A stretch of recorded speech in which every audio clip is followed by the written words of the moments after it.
Nagalit at nadismaya si Jasmine Cordy Smith kay Representative Bong Suntay sa mga sinabi niyang hindi katanggap-tanggap tungkol sa kanyang kapatid na si Ann Curtis. Sinabi ni Jasmine sa kanyang Facebook post na ang nasabing usapin ay hindi lang para sa kanyang kapatid kundi para sa lahat ng mga babaeng artista. Binatikos ni Jasmine ang pagkukwento ni Suntay sa publiko at ang kanyang pagnanasa at himalinasyon sa isang babae na kanyang nakikita na tila ito ba ay normal lamang bilang isang tunay na lalaki.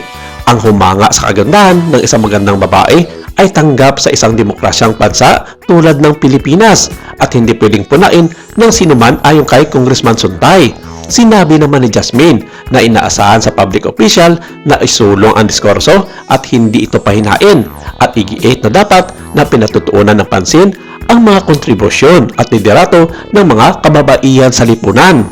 Sinabi din niya na ang mga sinabi ni Suntay ay wala namang nagawang masama sa tao na laman ng kanyang mga imahinasyon.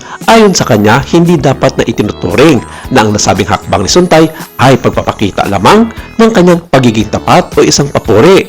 Kasabay nito, nananawagan siya ng pananagutan sa mga taong nasa kapangyarihan.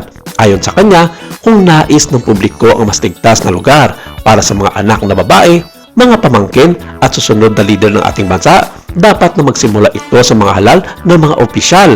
Kasabay nito, tinawag ni Jasmine si Suntay na kadiri at bastos.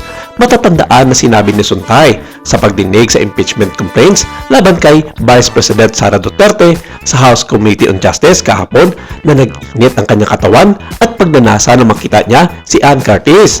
Sinabi niya na pumasok sa kanyang imahinasyon kung ano ang pwedeng mangyari. Subalit, sinabi niya na ito ay imahinasyon lamang niya at hindi naman umano siya pwedeng kasuhan dahil sa kanyang imahinasyon.